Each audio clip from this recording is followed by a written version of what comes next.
everybody, welcome to Birth Warriors. My name is Charlotte Bailey and I am a birth and postnatal doula and founder of Birth Warriors, helping you to have your baby your way. I am like exploding with excitement right now because one of my superhero birth professional celebrities, you'll hate me for saying that, Mark Harris, has amazingly agreed to do an interview with me today. Now, I talk about him a fair bit in my blogs when it comes to talking about guys and prepping them for antenatally for birth. He's going to talk to us a bit more about that. So I'm not going to get in the way. Mark, why don't you tell us very quickly a little bit about yourself?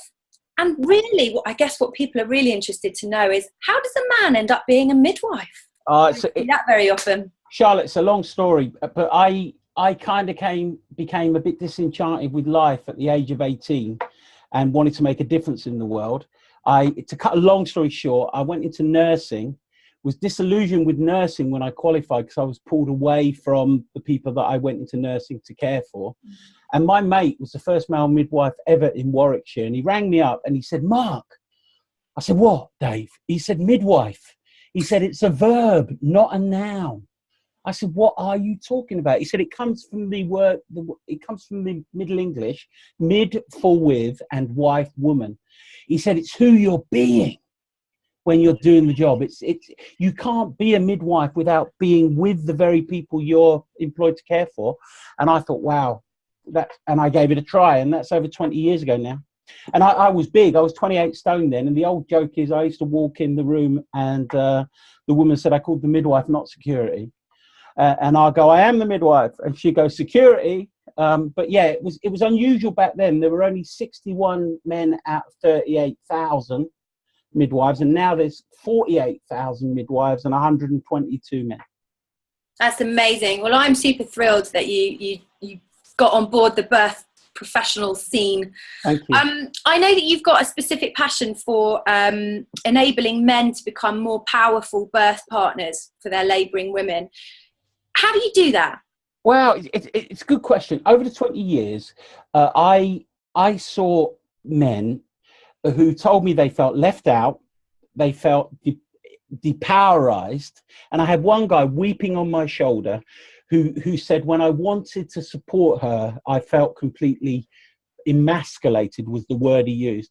And I remember thinking, this is not a great foundation for the beginning of fatherhood and parenthood.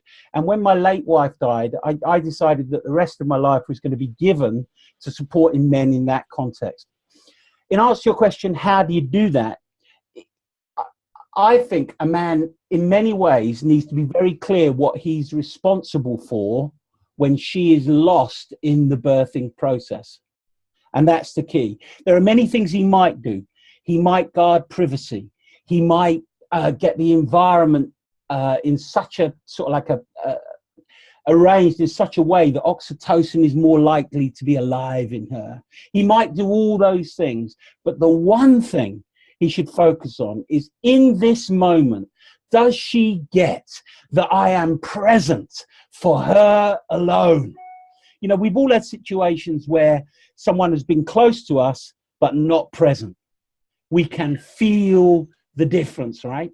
When he has an experience of that sense of being present just for her in such a way that he knows she's getting it, well, then something powerful happens in her physiology. Oxytocin, the queen of hormones, becomes rampant, and birth is given its best opportunity to do what it's been doing for millions of years. So we say to men, there's one thing that needs fixing in the birth environment when it comes to him.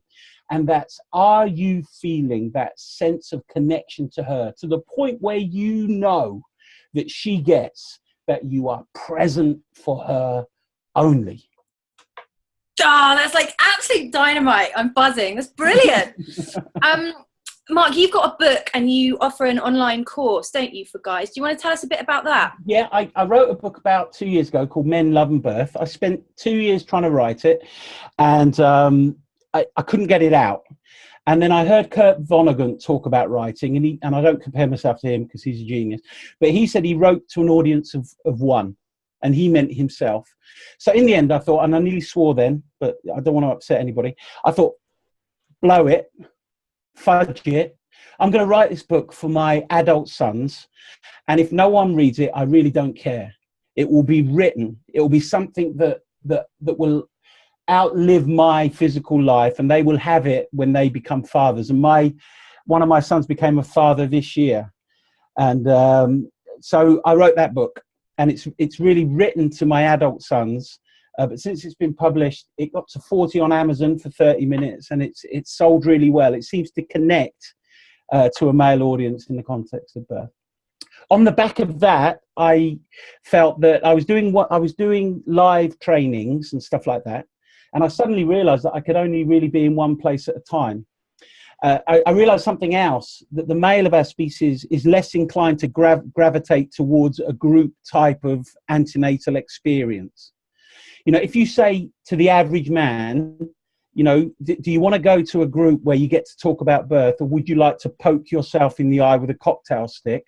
He's thinking, I don't know, I'm not sure. I think a cocktail stick, you know, it's starting to feel attractive to him. Why? Because, you know, inside the male physiology, testosterone is more important to us when it comes to relieving stress. Inside a woman, it's oxytocin.